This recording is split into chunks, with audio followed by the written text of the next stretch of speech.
tal? ¿Cómo les va? Muy buenas tardes. Esta es una nueva edición de Plenario, cerrando una semana muy intensa donde hubo comisiones, pero sobre todo toda la atención se la llevó la sesión del miércoles pasado, 14 horas de sesión. Una sesión impulsada por la oposición con temas que eran, bueno, rechazados fuertemente por el oficialismo, por el gobierno en particular, que anunció que irá por el veto y lo que ya todos se ponen a hacer cuentas para ver si a partir de lo que sucedió en la sesión justamente durante la aprobación de los dos proyectos que tuvieron media sanción, que tienen que ver, en realidad son tres proyectos que tuvieron media sanción y que bueno, que el oficialía del gobierno nacional dijo que va a vetar si es que son aprobados en el Senado. Sí, se han modificado los votos respecto del tercio que necesita para sostener un eventual veto. Bueno, de ese tema, de lo que viene también, vamos a hablar a lo largo de este programa, pero primero vamos a los títulos que dominan esta jornada.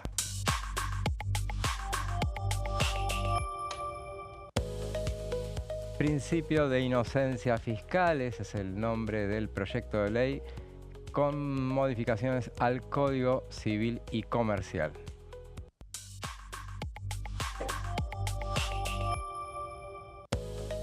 Aprobaron declaración de emergencia para distritos bonaerenses y santafesinos. Fue por unanimidad por el temporal que azotó la zona norte de la provincia de Buenos Aires y parte de la provincia de Santa Fe.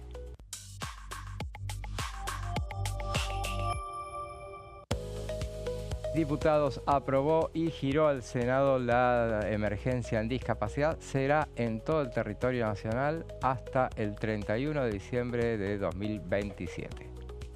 Esos son los títulos principales de esta jornada. Bueno, a propósito del tema de la emergencia en discapacidad, ya comenzó a ser tratado en la Cámara de Senadores, donde quieren darle una rápida sanción, pero les presento a quien me acompaña. Silvia Reisker, ¿cómo estás? Buenas tardes, José. Bueno, tenemos bastante.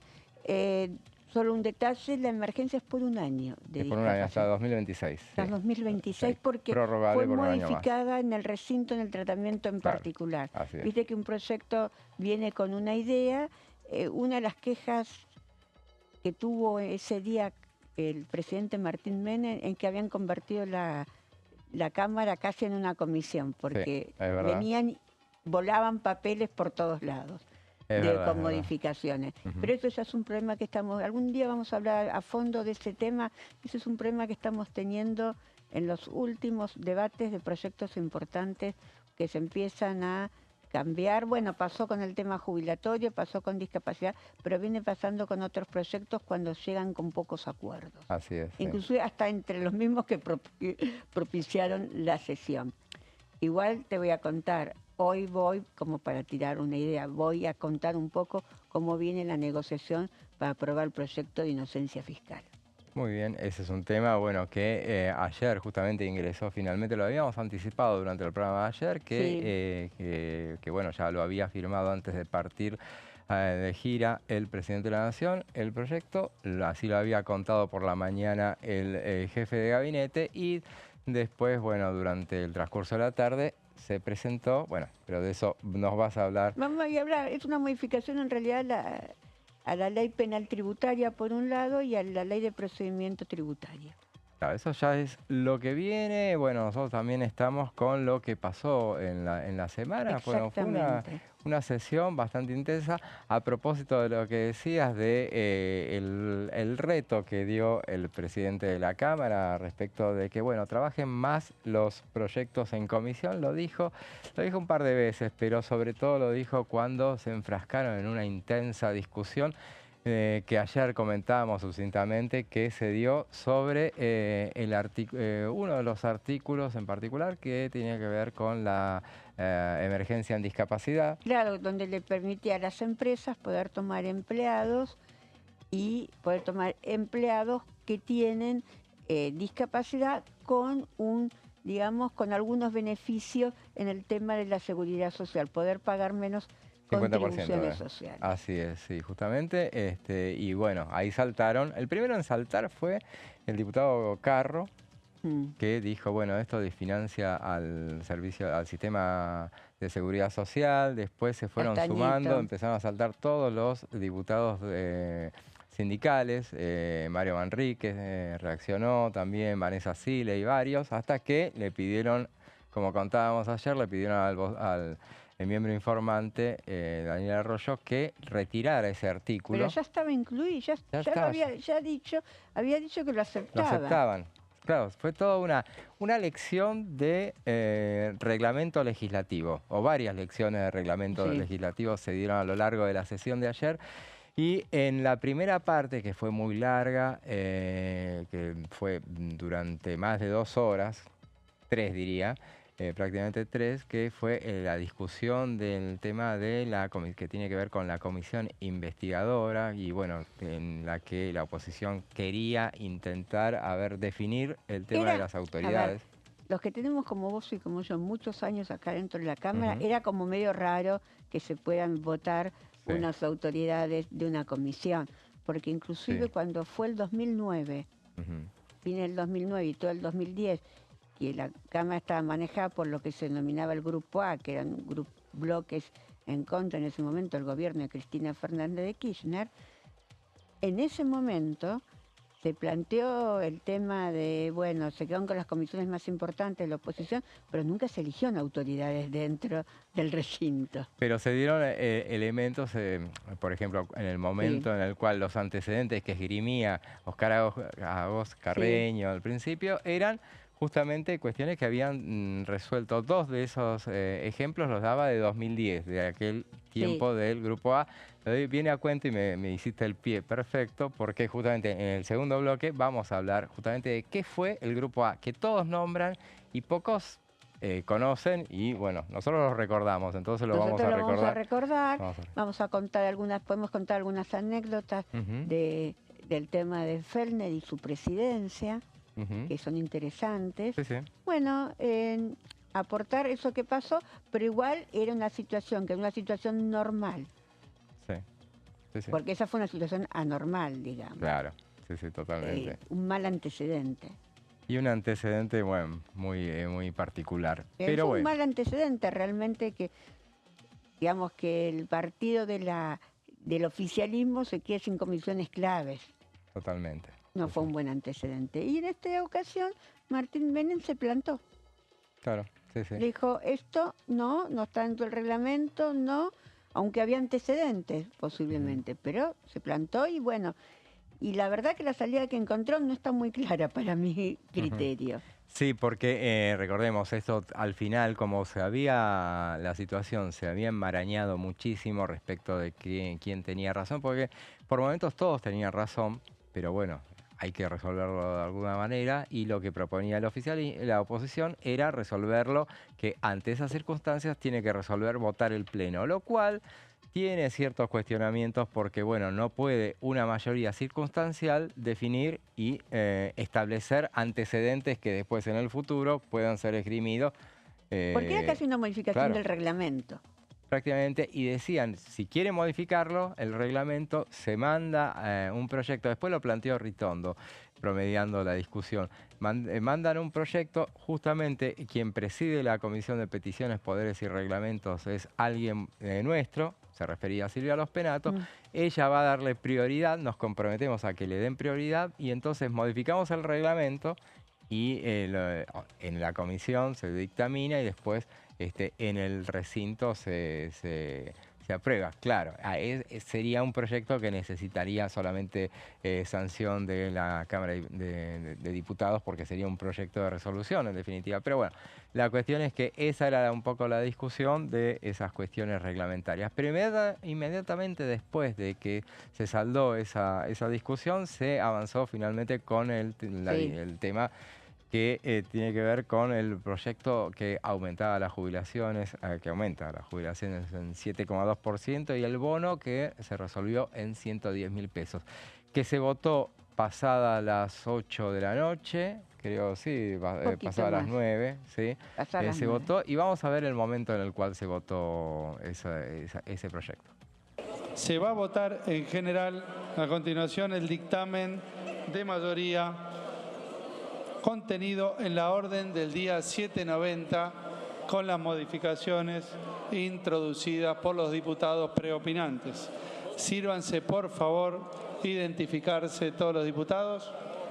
¿Están todos? Están todos identificados, logueados. Tiempo para votar. Adelante.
Diputado Ardoaín, en sentido de su voto.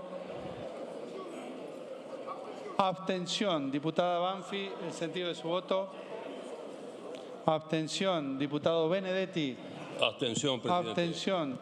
Diputada Besana. Abstención. Abstención. Diputada Sofía Brambilla. Abstención. Abstención. Diputada Brouwer de Koning. Abstención. Abstención. Diputada Sole Carrizo. Abstención. Abstención. Diputado de Loredo. Abstención. Diputada Figueroa Casas. Abstención. Diputado Garrido. Abstención. Abstención. Diputado Laspina. Abstención. Abstención. Diputada Los Penato. Abstención. Abstención. Diputado Nieri. Abstención, presidente. Abstención. Diputada Reyes. Diputada Reyes. Abstención. Diputada Ana Clara Romero. Abstención. Abstención. Diputada Sotolano. Abstención. Abstención. Diputado Tetaz. Abstención. Diputada Pamela Verasay. Abstención. Diputada María Eugenia Vidal. Abstención.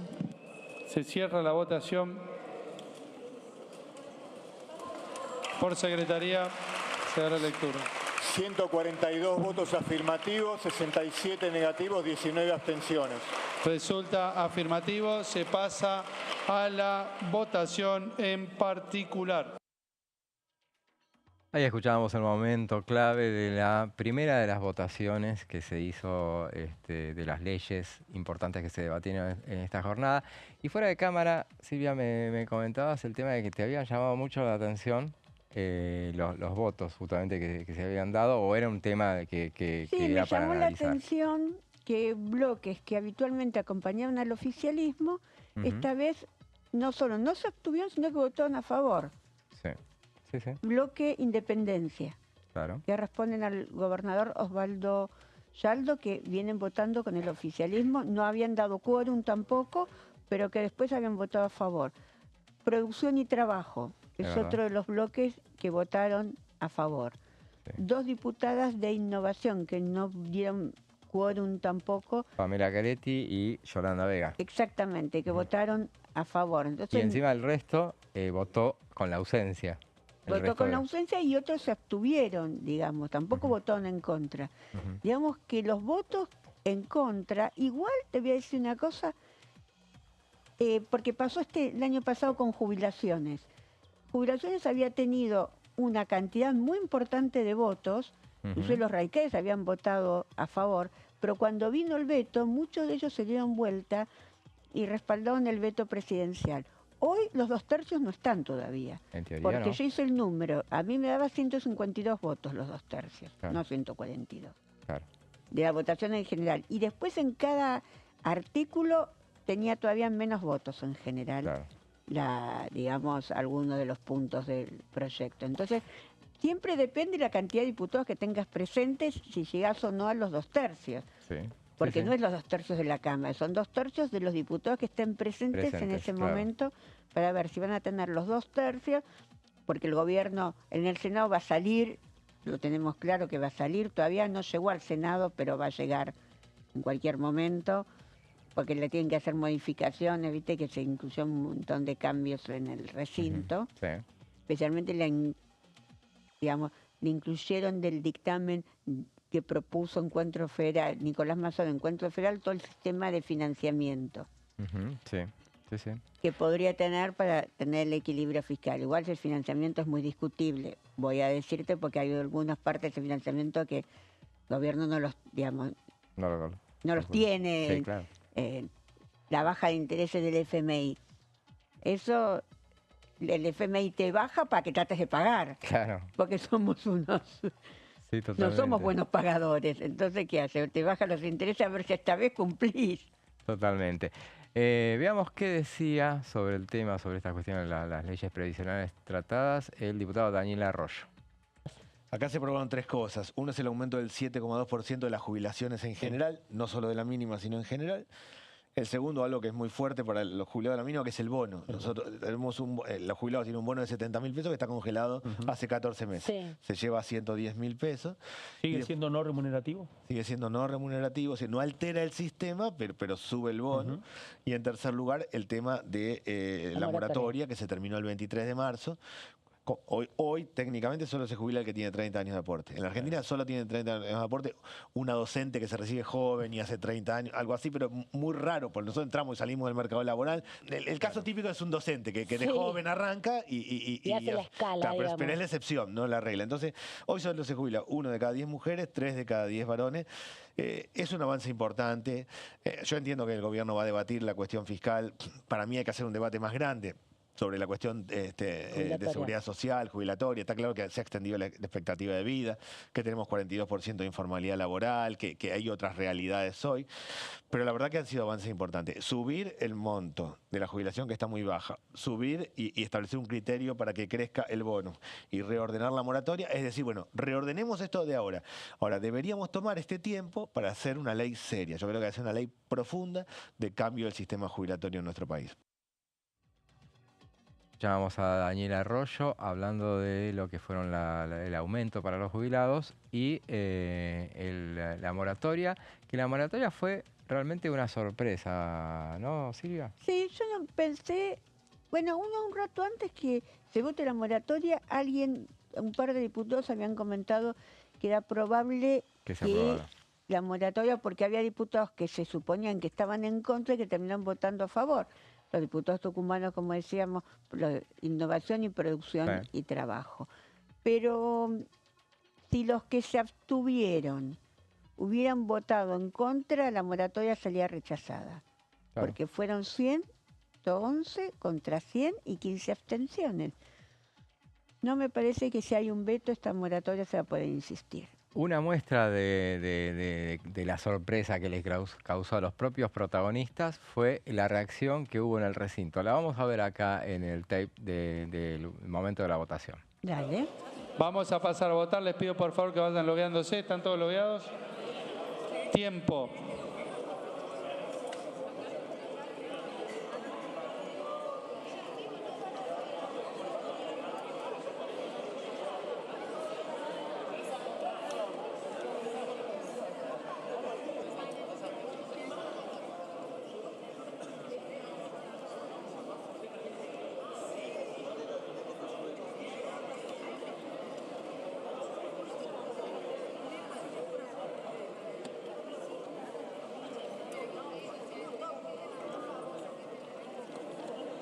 Ha terminado el tiempo. Diputado Chumpitaz, el sentido de su voto. Negativo. Diputado Garrido. Abstención. Diputado Giancafilo. Abstención. Abstención. Diputado Emilio Monzó. Abstención. Diputado Miguel Pichetto. No escucho. No escuché, diputado. Negativo. Diputado Randazzo. Abstención. Abstención. Diputada Stolbizer. Abstención. Diputada Alejandra Torres. Abstención. Abstención. Diputada Carolina Jutrovich. Afirmativo. Afirmativo. Se cierra la votación.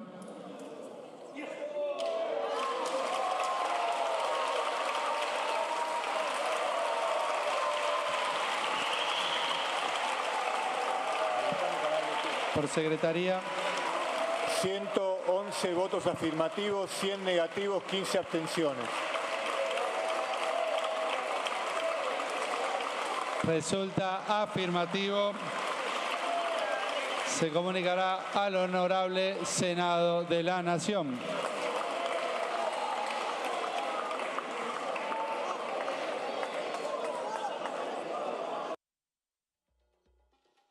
Como contábamos, ¿no? Bueno, veíamos la sorpresa y la algarabía justamente del bloque de Unión por la Patria al ver aprobado el dictamen de mayoría, que lo consiguieron ahí con lo justo, 111 votos afirmativos, 100 en contra y 15 abstenciones, muchas abstenciones. Acá votaron 94 de los 98 diputados de Unión por la Patria. Sí. Los 5 de izquierda. De Encuentro Federal se sumaron Natalia de la Sota, Mónica Fein y Esteban Paulón. Sí, que habitualmente votan con el kirchnerismo muchas veces. Así es. Sergio Acevedo, del santacruceño. Lourdes Arrieta, ex libertaria, sí, votó a favor.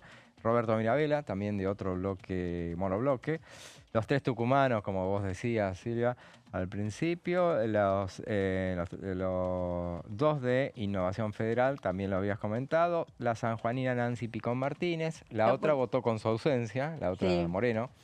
Después, y los votos en contra fueron los 36 de La Libertad Avanza, 32 del PRO, el PRO y la UCR también 13 votos aportó. En general han estado siempre en desacuerdo con las moratorias. La UCR históricamente está en desacuerdo con las moratorias. Así es, 5 de la coalición cívica, que está en la misma senda también. De Encuentro Federal también otros 5. La Liga del Interior votaron 4. La Liga del Interior es todo un caso, porque no han aportado todos los votos, son 5 ellos, ¿no? Sí, así porque que me parece que Arjol debe estar en campaña. Está en campaña, pero también un poco enojado, parece que sí, está. ¿no? Pero me parece que sí. Parece que están pasando algunas facturas, después vamos a seguir hablando sobre esas facturas, pero primero vamos a una breve pausa y después seguimos con más plenario.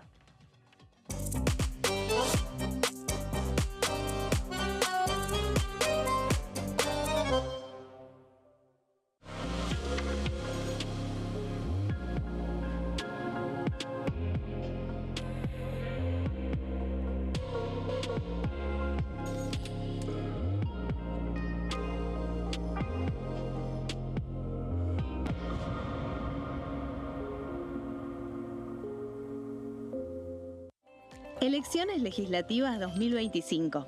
Lo que necesitas saber.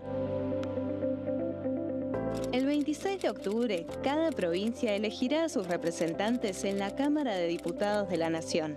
¿Sabés qué bloques renuevan bancas? Este año se renuevan 127 bancas, la mitad de los diputados. Unión por la Patria renueva 46 bancas. El bloque de la Libertad Avanza renueva 8 bancas. El bloque del PRO renueva 21 bancas. La Unión Cívica Radical renueva 11 bancas. Encuentro Federal renueva 7 bancas. Democracia para Siempre renueva 9 bancas. El bloque del Frente de Izquierda renueva 4 bancas. Coalición Cívica renueva 4 bancas. Otros bloques renuevan 17 bancas. Elegí a tus representantes, tu voto, tu voz, tu futuro. Para más información, ingresá en www.argentina.gov.ar/elecciones-medio 2025.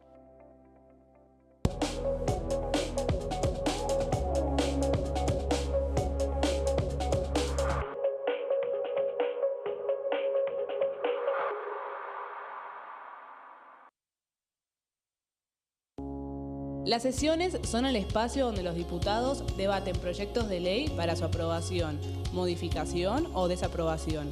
En una misma sesión se pueden tratar varios proyectos de ley. Desde el 1 de marzo, cuando el presidente las inaugura, se desarrolla el periodo de sesiones ordinarias. Entre el 1 de diciembre y el 28 de febrero se extiende el periodo de sesiones extraordinarias que solo pueden ser realizadas a pedido del presidente de la Nación. En el recinto, el bloque oficialista se dispone a la derecha del presidente de la Cámara, el bloque opositor mayoritario a la izquierda y en el centro los bloques con menos cantidad de integrantes. En el tratamiento, en general, los diputados tienen 7 minutos y los jefes de bloque entre 20 y 12 minutos conforme al número de legisladores que representen. La sesión es dirigida por el presidente de la Cámara de Diputados, que administra el uso de la palabra y las distintas instancias del funcionamiento. A la izquierda del presidente está el secretario administrativo, a la derecha el secretario parlamentario y debajo de él están los taquígrafos, que registran cada uno de los testimonios.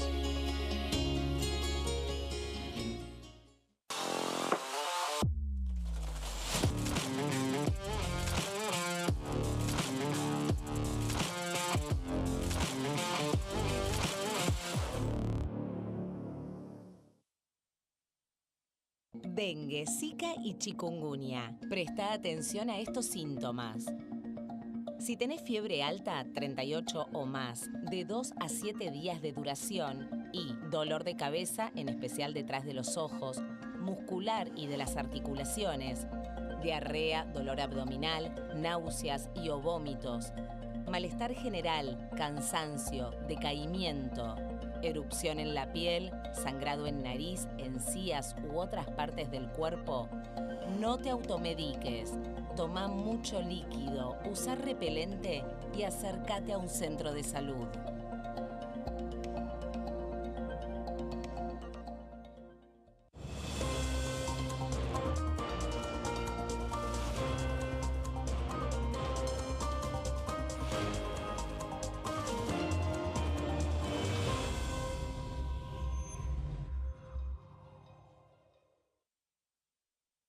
¿Qué diferencia hay entre la Cámara de Diputados y la Cámara de Senadores?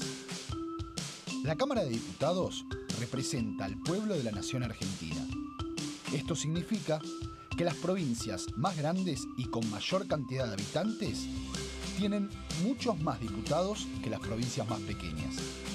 La manera de establecer las cantidades es proporcional. La Cámara de Senadores representa a las provincias. Cada provincia envía 3 senadores al Congreso Nacional. El total de senadores es 72, dado que las provincias argentinas son 24. Este es un número fijo. Por ejemplo, la provincia de Buenos Aires cuenta con 70 diputados nacionales y la provincia de Tierra del Fuego con 5. Pero tanto la provincia de Buenos Aires como la de Tierra del Fuego cuentan con 3 representantes cada una en el Senado de la Nación.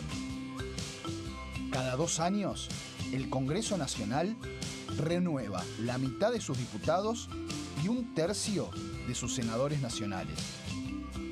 El mandato de los senadores es de 6 años, mientras que el de los diputados es más breve, dura solamente 4 años.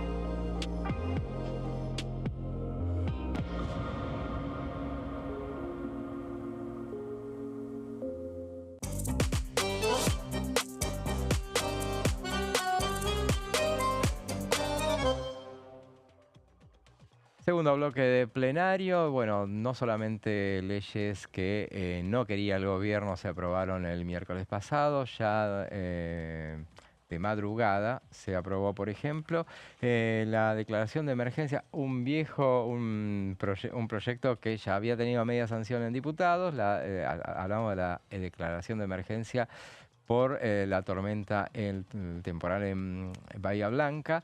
Se aprobó en diputados en su momento. El Senado se aprobó también, pero se aprobó otro proyecto que volvió a la Cámara de Diputados y entonces en diputados para no andar con más vueltas y no volver a imponer el propio. No, dejaron aprobado el del Senado, que más o menos era lo mismo. Tenía una diferencia, que en el del Senado creaban un fondo especial que no lo creaba el de diputados. Claro. Entonces esa era la diferencia. El Senado había sido promovido por los 3 senadores de la provincia de Buenos Aires, Eduardo Guado de Pedro, Juliana Di Tulio, la autora, y Maximiliano Abad, el radical, los 3 senadores de la provincia de Buenos Aires, y dijo, bueno, acá planteó Karina Banfi, radical, de Bahía Blanca también, aprobemos esto, si no, no vamos a tener ninguna ley. Y se incluyó sobre tablas, al principio de la sesión, de incluirlo en el temario, y se aprobó a las 2:30 de la mañana. Así es, fue el último tema que se aprobó, y este es el momento en el cual se aprobó. A continuación, corresponde votar en general y en particular el proyecto de ley por el que se declara zona de emergencia y en situación de catástrofe durante el término de 180 días a la provincia de Buenos Aires, especialmente a los municipios de Bahía Blanca y Coronel Rosales, en razón de las inundaciones registradas en el mes de marzo de 2025. Por favor, diputados, sírvanse, identificarse y marcar su voto tiempo.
Se cierra la votación.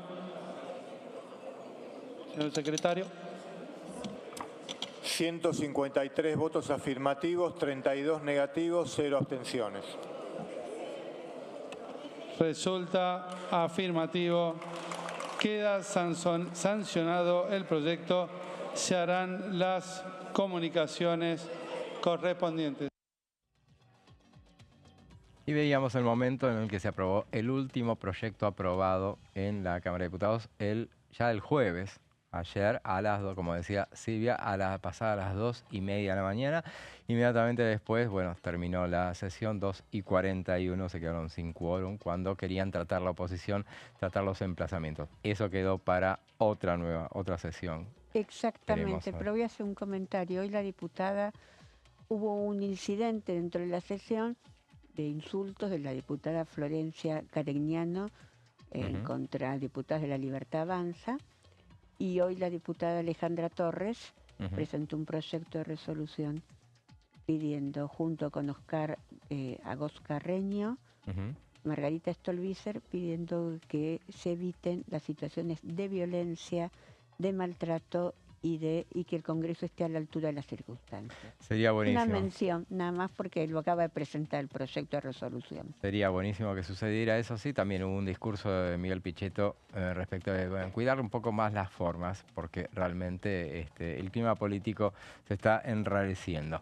Y vamos ahora a remontarnos, como solemos hacer los viernes, a años atrás, ¿no? Vamos a ir hasta el año 2009, justamente, donde vamos a comentar algo que, bueno, se insiste muchas veces por estos días en recordar lo que fue el Grupo A. Se menciona, se dice, bueno, hay una suerte de Grupo A, lo decimos en este programa, lo hemos mencionado varias veces, hay una suerte de Grupo A, unión de varias bancadas que le hacen frente al oficialismo. O sea, hay una atomización de alguna manera que se da y que, bueno, se unen y, bueno, pasa lo que pasó, por ejemplo, este miércoles pasado, donde esa unión da aprobación de temas que los gobiernos de turno no les gusta. Esto sucedió justamente en el año 2009.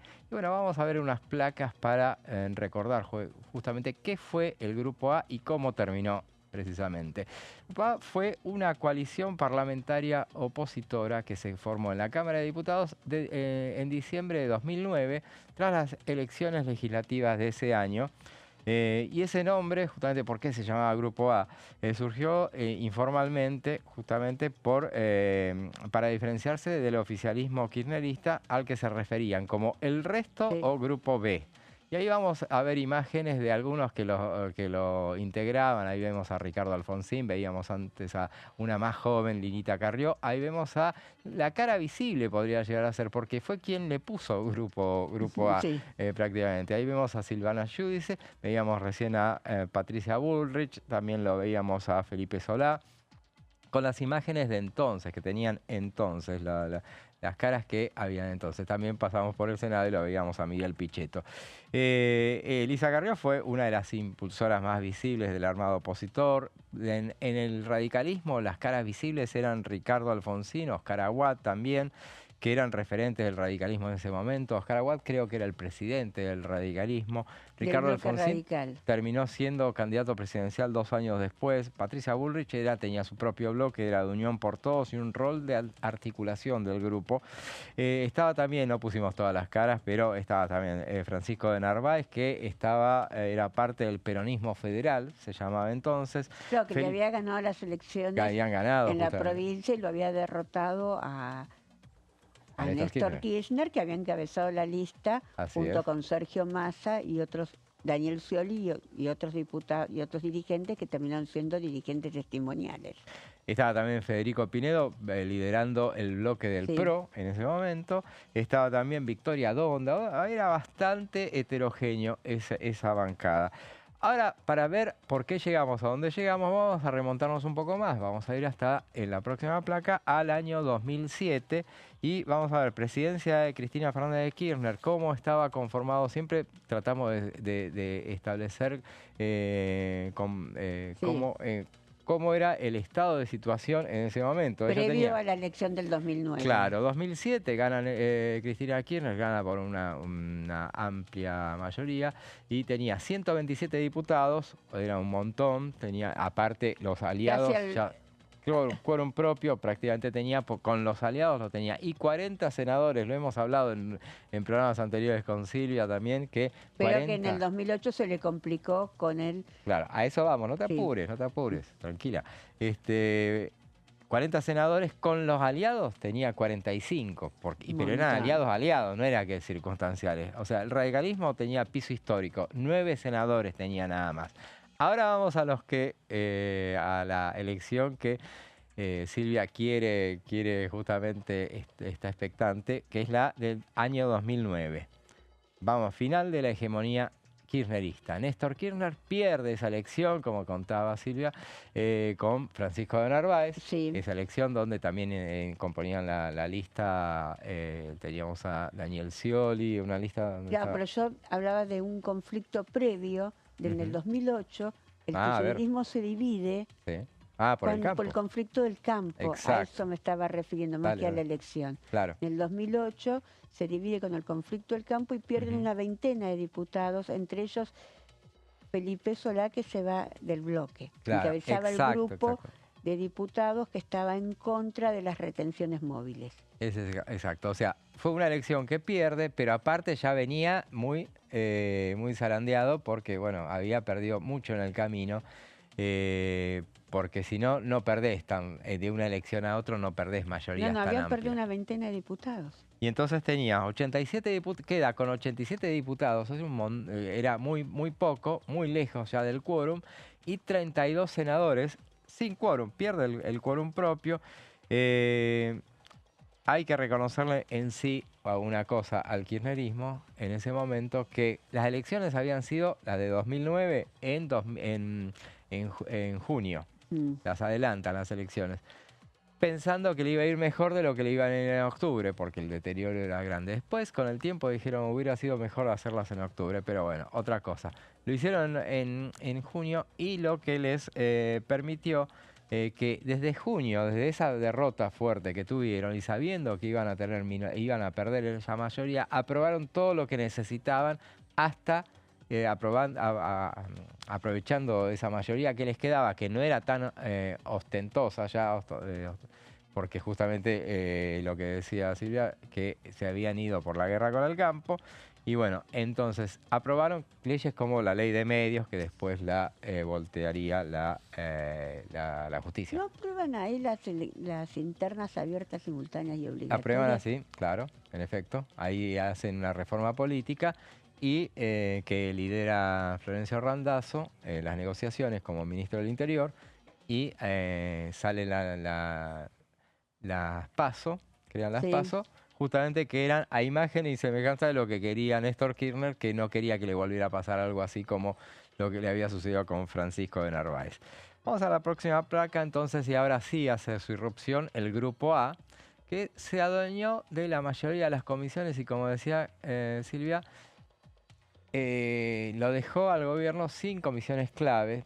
Pero, por ejemplo, no le sacó presupuestos. O sea, no, pero le sacó asuntos constitucionales. Claro, claro.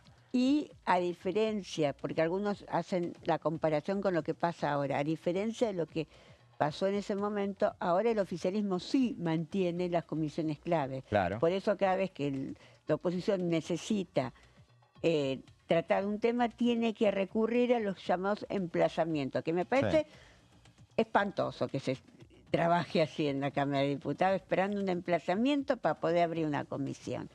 Sí, lamentablemente. Esto es algo que empezó en el último gobierno, en el gobierno de Alberto, que la oposición, que en ese momento era Juntos por el Cambio, empezó a utilizar los emplazamientos, y ahora los emplazamientos se utilizan en contra de él. Ahora son moneda corriente. Moneda corriente, antes era una excepción.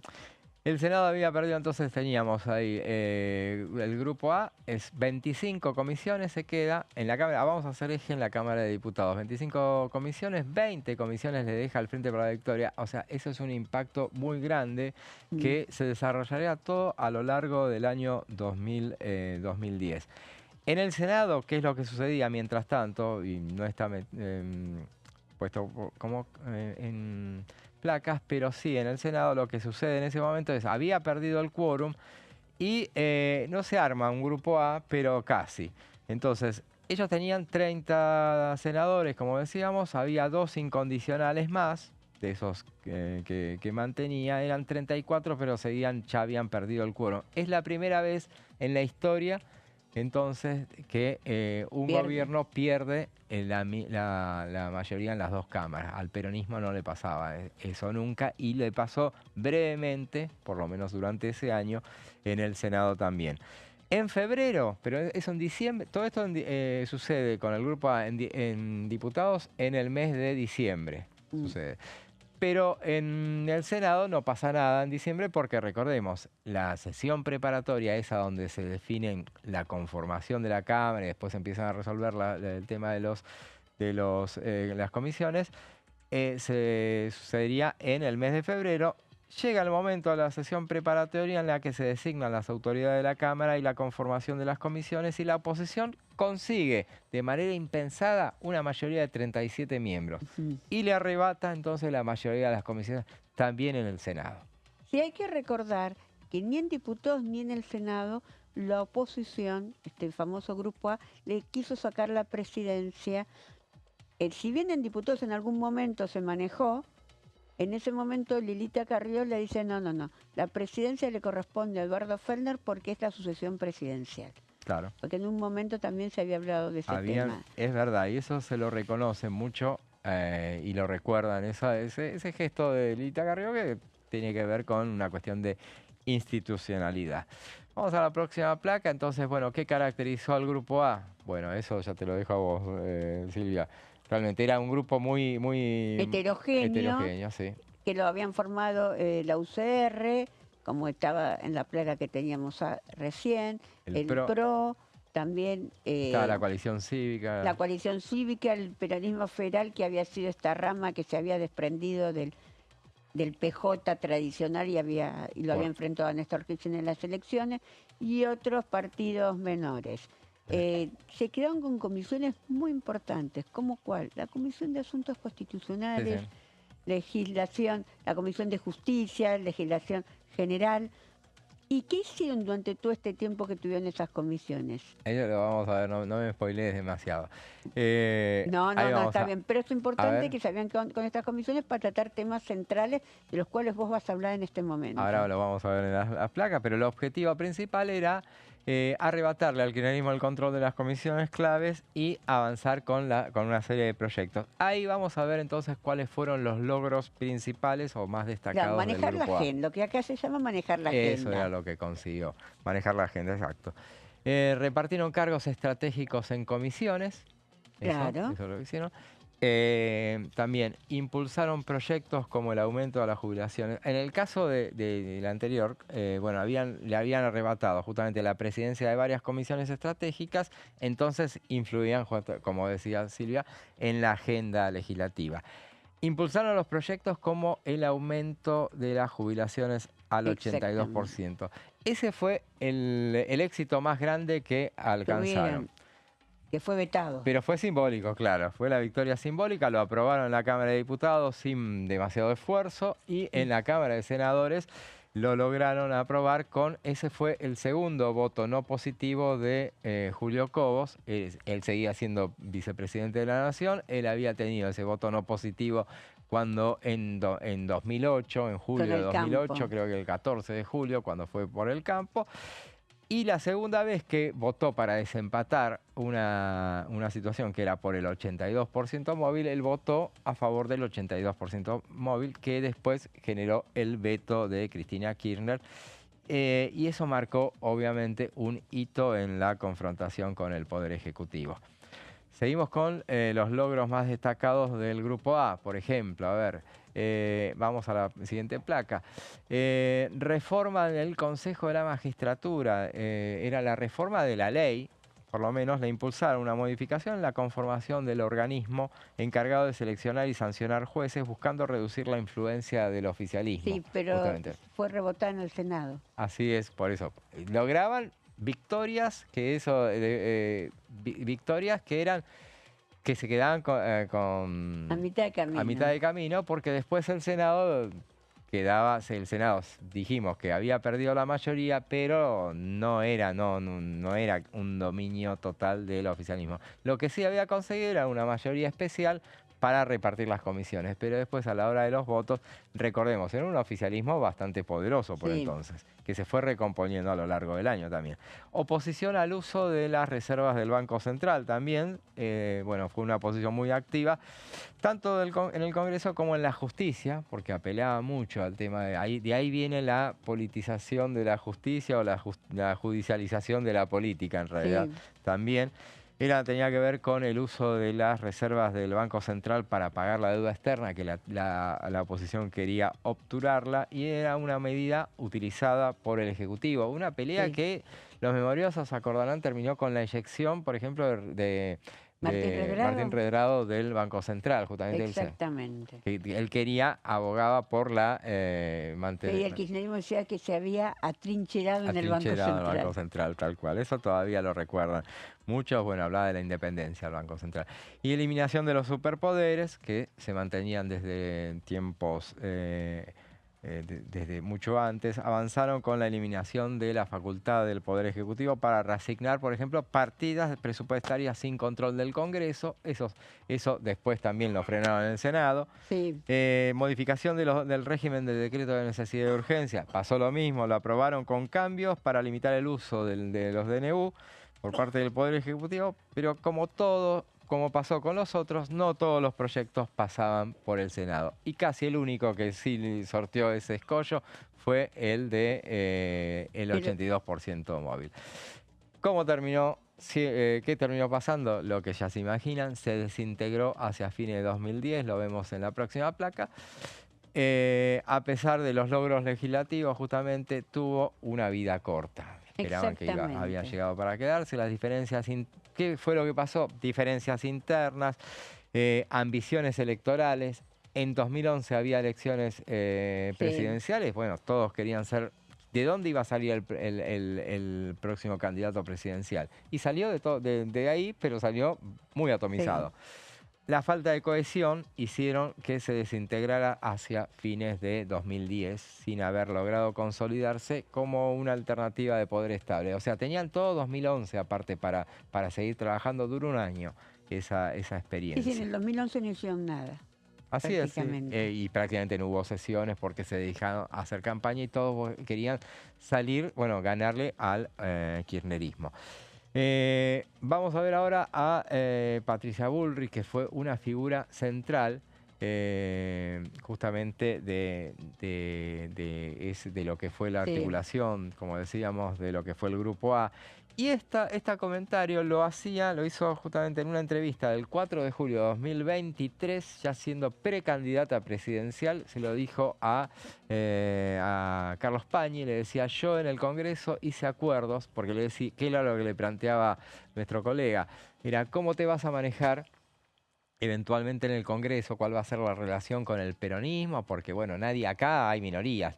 Por mucho las minorías llegaron para quedarse, nadie va a tener mayorías, ¿cómo te vas a manejar? Y ella dijo en ese momento: yo en el Congreso hice acuerdos que significaron construir una mayoría que terminó en una mayoría opositora, totalmente diferente a la que había tenido el Congreso. Nosotros pasamos, refiriéndose a lo que estamos hablando, a 2010, nosotros pasamos de ser 50 diputados a una mayoría en el año 2009, y eso lo conduje. En efecto, ella fue la que articuló todo eso. No tuvo la conducción, tuvo la articulación. Pero ella dijo que lo había conducido. Precandidata presidencial en ese momento, después sería candidata presidencial. Y bueno, ella decía de qué manera se iba a manejar con ello. Y bueno, ahora terminamos con la imagen de Miguel Pichetto, qué es lo que terminó en el Senado. Y esto me lo dijo para mi libro, Gobernar en Minoría. Preguntándole sobre eso, el Grupo A le decía: fue un caso muy notorio que duró muy poco, porque no lograron consolidar el espacio y además se fueron desperdigando. ¿Qué es lo que vimos en el Senado? Que era una situación inédita para el kirchnerismo, pero también para el peronismo general, ser minoría en ambas cámaras. Le duró muy poco eso y finalmente... En 2011, ¿cómo termina todo eso? Bueno, con el efecto viudez y una mejora de la economía, eso termina con Cristina siendo reelecta por el 54% de los votos. El kirchnerismo gana esas elecciones, se recompone en ambas cámaras y pasa a tener mayoría y dominar ambas cámaras. Ese fue nuestro repaso del pasado. Vamos a una breve pausa y después seguimos con la parte final del plenario.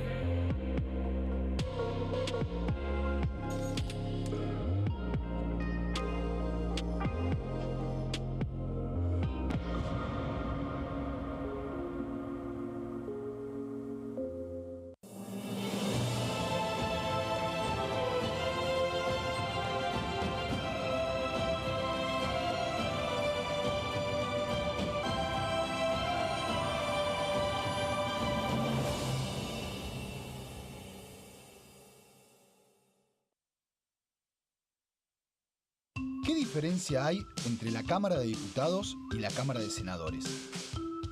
La Cámara de Diputados representa al pueblo de la nación argentina. Esto significa que las provincias más grandes y con mayor cantidad de habitantes tienen muchos más diputados que las provincias más pequeñas. La manera de establecer las cantidades es proporcional. La Cámara de Senadores representa a las provincias. Cada provincia envía 3 senadores al Congreso Nacional. El total de senadores es 72, dado que las provincias argentinas son 24. Este es un número fijo. Por ejemplo, la provincia de Buenos Aires cuenta con 70 diputados nacionales y la provincia de Tierra del Fuego con 5. pero tanto la provincia de Buenos Aires como la de Tierra del Fuego cuentan con 3 representantes cada una en el Senado de la Nación. Cada 2 años, el Congreso Nacional renueva la mitad de sus diputados y 1/3 de sus senadores nacionales. El mandato de los senadores es de 6 años, mientras que el de los diputados es más breve, dura solamente 4 años.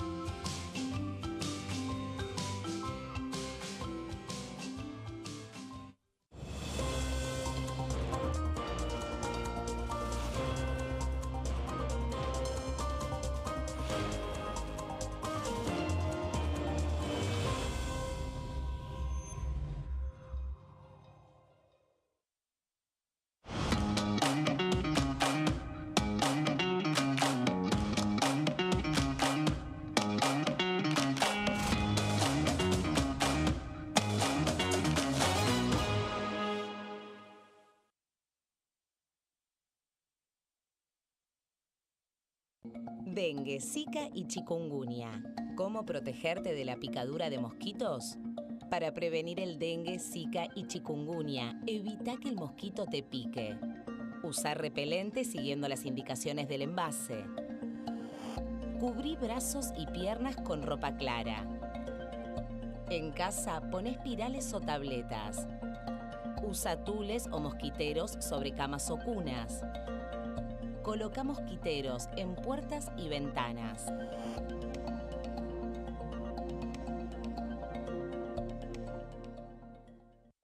Elecciones legislativas 2025. Lo que necesitas saber. El 26 de octubre, cada provincia elegirá a sus representantes en la Cámara de Diputados de la Nación. ¿Sabés qué bloques renuevan bancas? Este año se renuevan 127 bancas, la mitad de los diputados. Unión por la Patria renueva 46 bancas. El Bloque de la Libertad Avanza renueva 8 bancas. El Bloque del PRO renueva 21 bancas. La Unión Cívica Radical renueva 11 bancas.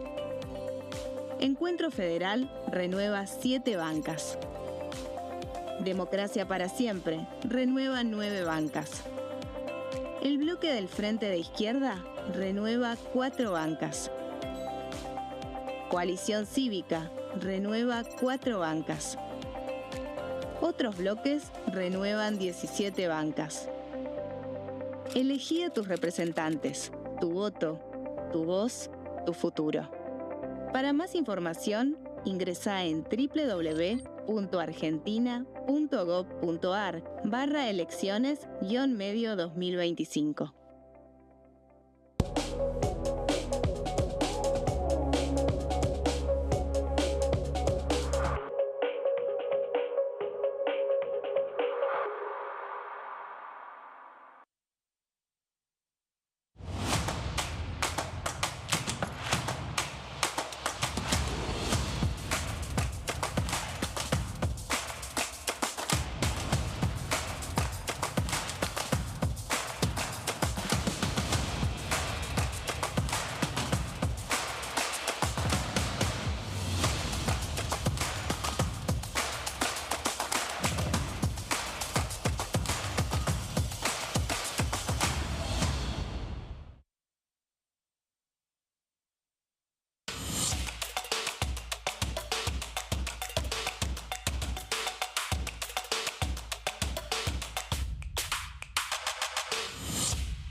Tercer bloque de plenario y decíamos que, bueno, no todo pasó por lo que fue la sesión de 14 horas de miércoles-jueves de esta semana, sino que, bueno, hubo mucha actividad en las comisiones y también, por supuesto, toda la atención se la llevó ayer la presentación del proyecto, finalmente, de estas modificaciones, eso que tiene que ver con el plan colchón, lo que se define como plan colchón de alguna manera, se ha mencionado y bueno, habíamos comentado ayer que el presidente lo había firmado antes de partir hacia Europa y que se presentaría en las próximas horas. Bueno, la presentación finalmente se hizo en el transcurso de la tarde, entró como corresponde por la Cámara de Diputados.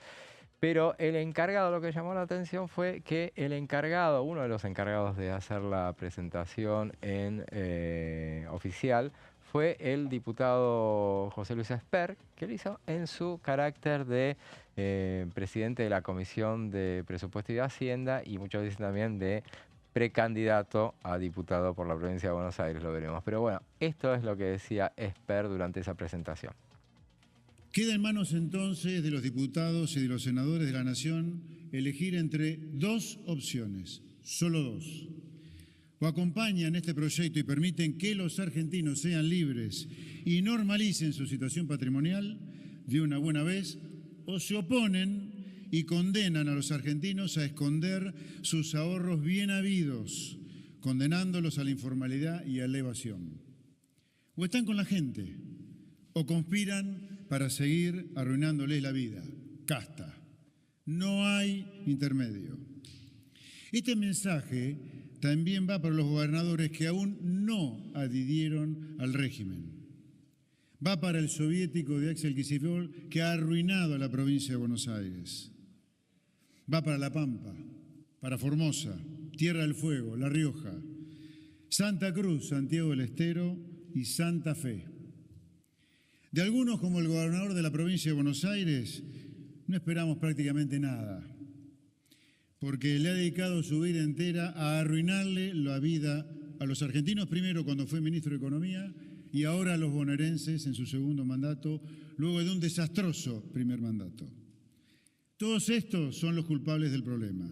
Es entendible que no puedan ser parte de la solución. Pero para lo demás, quedan ustedes, diputados y senadores de la Nación, elegir si quieren devolverle la libertad a los ciudadanos de sus provincias o si quieren persistir con este sistema perverso que tanto daño le ha causado al país. Muchas gracias. Vamos entonces al presidente de la Comisión de Presupuesto y Hacienda, José Luis Esper, hablando de lo que se dio en llamar como el proyecto de ley de principio de inocencia fiscal. Pero ese proyecto, quien se lo leyó de punta a punta y lo analizó y lo va a desmenuzar ahora, es Silvia. Bueno, antes de empezar a contar un poco del proyecto, voy a contar cuál es la idea del oficialismo. Hoy ya algo anticipó el presidente de la Cámara de Diputados, Martín Menem, que habló a través de Radio Rivadavia con el periodista Ignacio Ortelli, y donde dijo que la idea es tratar de sacar la ley en 15 días. Pueden ser 15 días, pueden ser 20, pero dijo que eso va a depender de las negociaciones que pueda hacer con los bloques que esperaba contar. Tiene que hacer negociaciones para garantizar el quórum, para tener dictamen en la comisión y para después tener los votos en el recinto. En principio, la idea del oficialismo es hacer la idea es hacer dos movidas al mismo tiempo. Por un lado, empezar con las negociaciones con los bloques que se podrían seguir llamando los bloques dialoguistas, los bloques más cercanos al gobierno, que estuvieron acompañándolo cuando fue el tema del Fondo Monetario Internacional o el tema o la ley de bases. Estamos hablando de Encuentro Federal, la mayoría de Encuentro Federal va a apoyar esta ley porque los gobernadores la están apoyando. Hay 14 ya gobernadores que ya firmaron inclusive.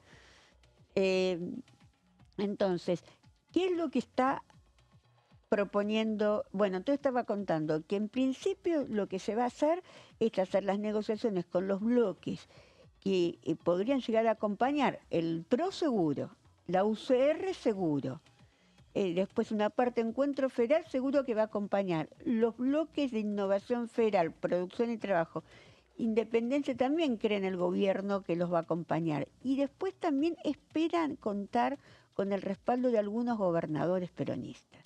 Ajá. Eso va a ser muy importante. También tienen otros diputados que generalmente la mayoría se muestran más opositores, que es Democracia para Siempre, pero siempre hay 3 o 4 que terminan votando con el gobierno.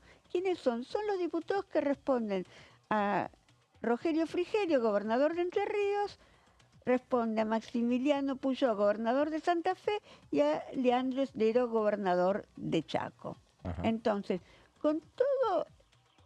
a ver, repetime los gobernadores, a ver. Tenemos los de Innovación Federal, tenemos gobernador de Río Negro, gobernador de Salta, Gustavo Sáenz, sí, y gobernador de Misiones. Misiones, sí. Ahí tenemos 8 diputados que podrían respaldar, como lo han hecho en otras ocasiones. Sí. Después tenemos, en el caso de Encuentro Federal, tenemos a Martín Layorda, gobernador de Córdoba, sí, que tiene, ahí por lo menos de los 6 diputados, 5 le responden. Sí, de la Sota no, vota en contra. Eso. Siempre vota en contra. Ahí los que siempre votan en contra son Esteban Paulón, Mónica Fein y de Natalia de la Sota. Pero el resto posiblemente vote a favor. Claro, sí. Ya habíamos dicho. Ponele.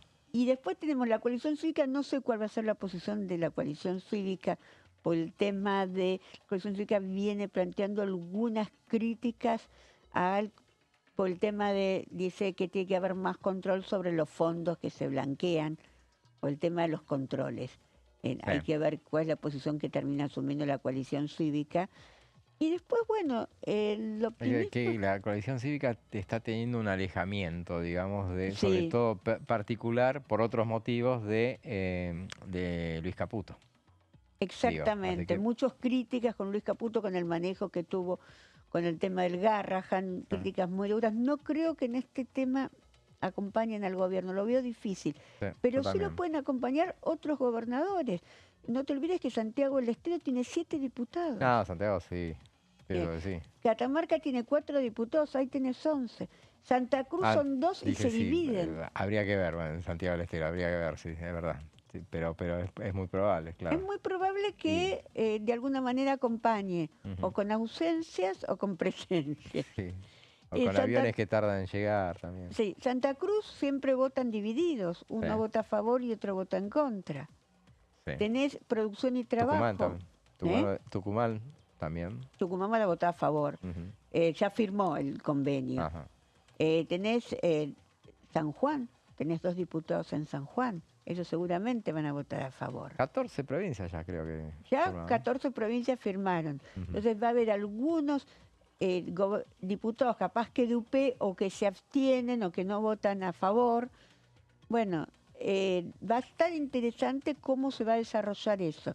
La idea es abrir esta semana la discusión en comisión con invitados. Sí. Seguramente vendrá el secretario de Hacienda, no creo que venga el ministro de Economía, que no viene normalmente. Ni va a venir.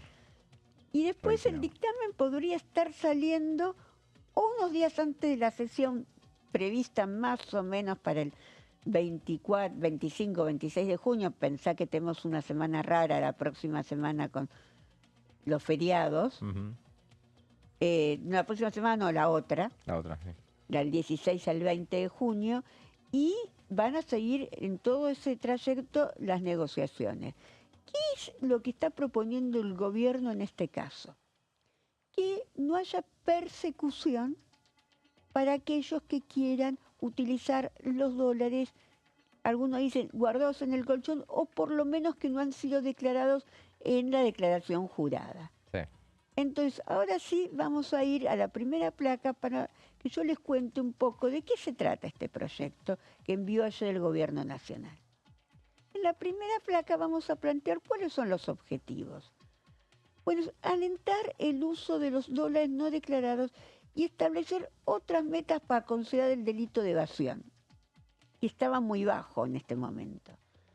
Y Y no se van a perseguir a los ciudadanos que guardaron los dólares sin declarar. Obviamente que nadie está hablando de cantidades llamativas, estamos hablando de unos $100.000, un monto así que yo hice el cálculo. Entonces, entonces acá es importante que se va a modificar, un tema que es importante, lo que se considera un delito por evasión. Claro. Hoy en día, en la Argentina, no haber declarado 1,5 millones de pesos es un delito. Es muy poco, ¿no? Es muy poco. Sí, muy poco. ¿Qué está proponiendo? Ahora lo vamos a ver en la segunda placa. ¿Qué está proponiendo el gobierno? Está proponiendo de elevarlo a 100 millones, para que considere delito de evasión simple. Y de 1.000 millones, Sí. hoy son 15 millones, para considerar un delito de evasión agravado. Las penas por evasión agravada, porque las penas por evasión son de 2 a 6 años, de acuerdo a si son simples o si son agravadas. Esto lo estamos planteando en una segunda placa. Sí. Después, es importante que ya no se va a... se reduce el plazo de prescripción cuando vos no cumpliste con las obligaciones, ahora vamos a ver en otra placa, al fisco. Sí. Vos tenés, ya habíamos dicho que las penas de evasión van a ir de 2 a 6 años, que sea que a partir de 3 ya no es escarcelable. ¿Esto se modificó? ¿Sabes qué? Me parece que sí, quedan mucho más altas las penas por evasión. Ajá. Y aparte, un tema que es muy importante.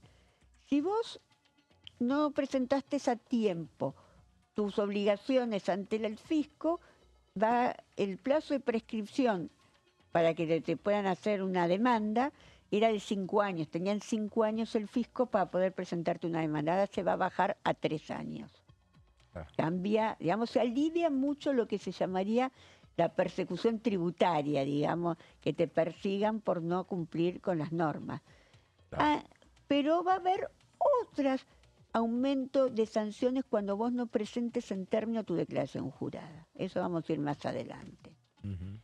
En el caso de la prescripción, que se reduce, pero digamos, el ARCA no iniciará acciones penales siempre y cuando vos canceles tus deudas y sus respectivos intereses, aunque este beneficio correrá una sola vez por contribuyente. No es que lo puedes hacer todos los años, digamos. Ajá, claro. Una vez no te van a perseguir, pero vos tenés que cumplir con tus obligaciones.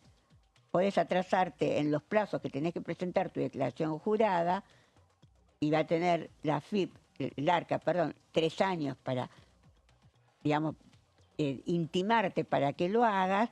Hasta ese momento no va a caer, tu demanda va a seguir vigente, pero vas a poder cumplir, digamos, hacer un plan para que vos puedas cumplir. No va a existir esa persecución que existe ahora. Bien. Si la denuncia no estuviera aún radicada, quedará extinguida en caso de que el contribuyente cancele esas obligaciones, pagando un adicional del 50% dentro de los 30 días hábiles. Vamos a ir a la siguiente placa. Va a haber también un régimen simplificado de ganancias. Sí. Para acceder a este régimen habrá un tope patrimonial de 10.000 millones de pesos para poder adherir y garantiza a los contribuyentes no tener que informar las variaciones que ha tenido en su patrimonio. Digamos, si vos tuviste variaciones en tu patrimonio, no vas a tener que informarlo, pero vas a tener un tope para poder adherirte a este sistema.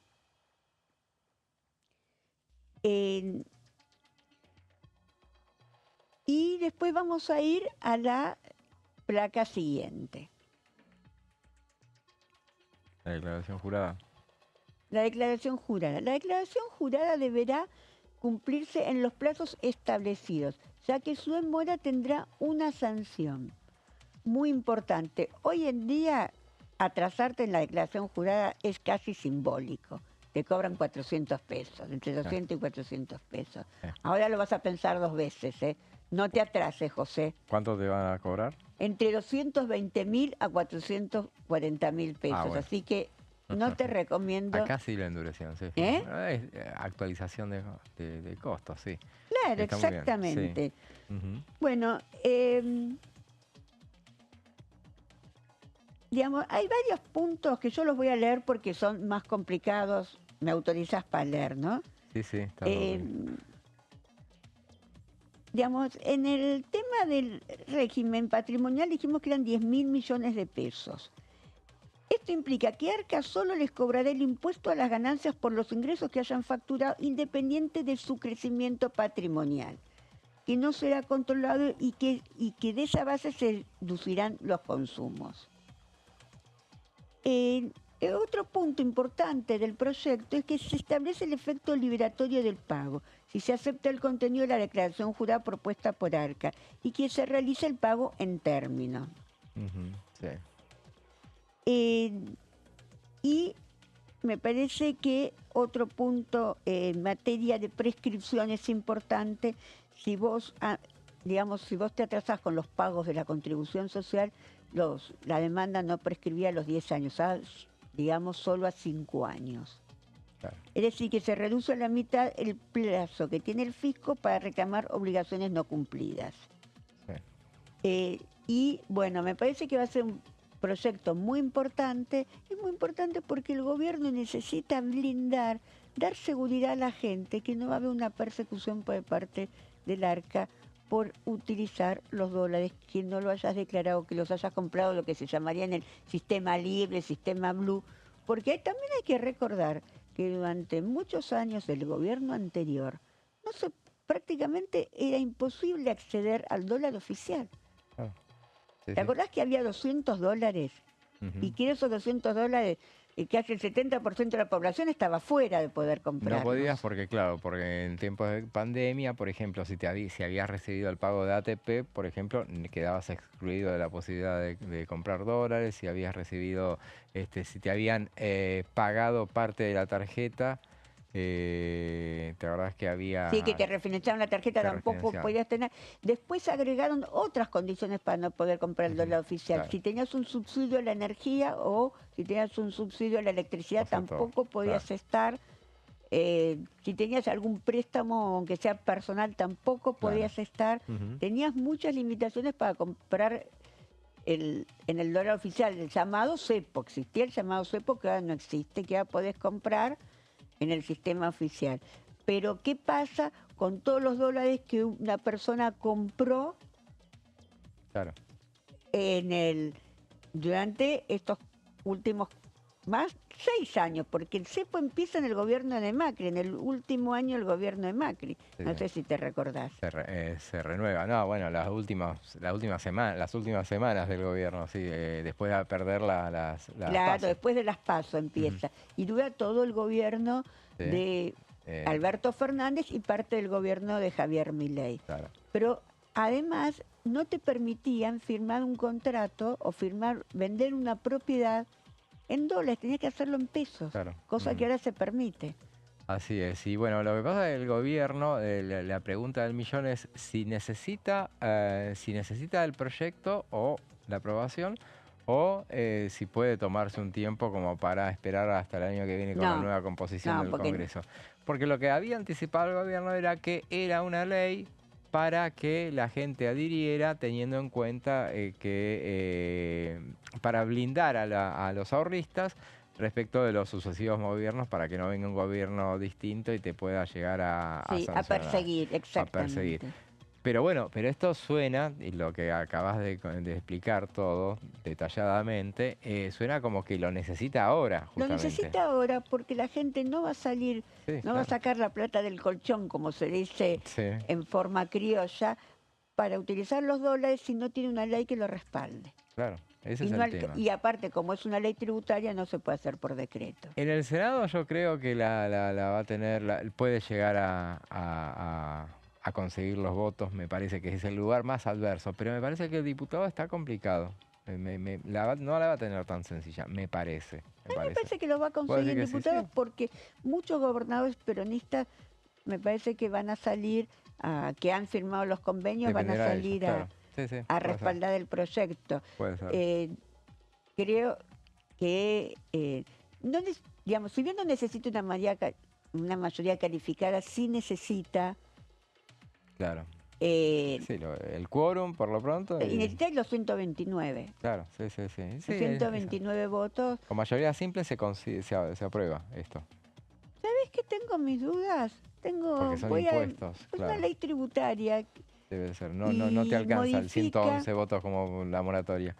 No. Me parece que no. Pero prometo chequearlo para la próxima. Entonces, justamente. Porque lo tendría que analizar bien cuáles son los... Porque no está modificando coparticipación en principio. Claro. Entonces no debería necesitar una mayoría calificada. Pero, porque eso lo necesita cuando modifica. Para mí no necesita, pero prometo estudiarlo un poquito más. Está bien, lo volvemos a decir. Estaba mirando yo mientras vos hablabas a ver si ya estaba convocada para la próxima semana el tratamiento. Todavía no está, no fue sumado. Veremos si a lo largo del día se convoca la Comisión de Presupuesto y Hacienda para arrancar este debate. Solo Presupuesto y Hacienda, me parece. Sí, solo Presupuesto y Hacienda. Hay convocadas, por ejemplo, a las 12:30 legislación del trabajo para la próxima semana. Vuelven a arrancar con el tema de la jornada legal del trabajo. Sí. Ya no es con invitados, sino que van a ver si ya es entre los propios legisladores. Intereses marítimos fluviales a las 14 del martes estamos hablando, ¿no? Sí. Es una informativa en este caso para analizar la situación que atraviesa la Marina Mercante. Hay un decreto de necesidad de urgencia que resisten con muchas críticas. Ya hubo una reunión de esta Comisión de Intereses Marítimos donde hubo muchas críticas sobre el tema. Y a las 16 del martes que viene está convocada entonces la Comisión Investigadora sobre la criptomoneda Libra. Finalmente no sabemos, nos confiamos, no sabemos de qué manera va a sesionar, porque va a ser una reunión que en principio debería manejar el secretario parlamentario. Ahora, el secretario de la comisión. Pero en este caso parece que la va a manejar y... No, lo que acordó que era que la maneja el secretario parlamentario. El secretario parlamentario, que esté ahí y que organice y que la ponga en marcha de alguna manera. Veremos entonces, esto es la reunión más interesante de este próximo fin de semana. La cuestión es que llegamos al final de esta edición. Ya llegamos rápido. Ya llegamos, pues pasó volando. Y nos quedó un montón de cosas más para contarles. Sí. Gracias, Silvia, nos vemos el próximo viernes que viene, como siempre. Y con ustedes nos volvemos a encontrar el próximo fin de semana. Ahora lo dejamos en compañía de los de Pasos Perdidos, Amanda Alma, Fernando Fracchelli. Nos reencontramos entonces el lunes que viene a las 15. Buen fin de semana.